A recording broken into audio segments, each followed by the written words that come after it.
Mga kapuso, bumaba na ang water level ng ilang dam sa bansa ayon sa Pag-asa. Makibalita tayo live kay Jasmine Gabriel Galban. Jasmine? Chris, ramdam ng epekto ng matinding init ng panahon sa iba't ibang bahagi sa Hilaga at Gitnang Luzon.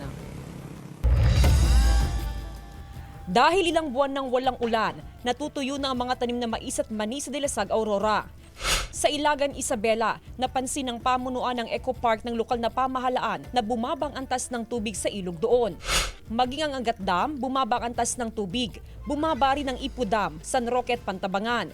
May bahagyang pagtaas naman sa antas ng Ambuklaw, Binga at Magat Dam. Sa tala ng Pag-asa, Hydrometeorology Division, ang lahat ng dam maliban sa Angat at Ipo, mas mababa sa antas na sapat para makapag-supply sa mga bahay at sakahan.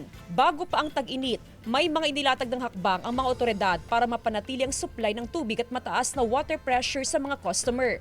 Payo ng mga water utilities sa publiko, isa sa mga mahalagang hakbang sa pagtitipid ng tubig ang pagtitiyak na maayos at walang tagas o sira ang plumbing system sa bahay.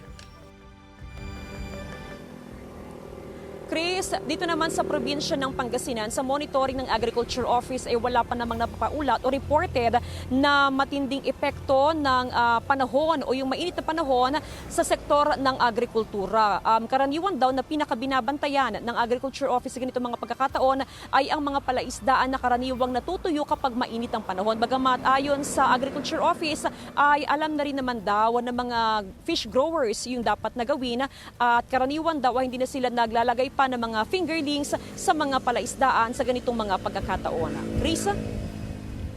Maraming salamat, Jasmine Gabriel Galban.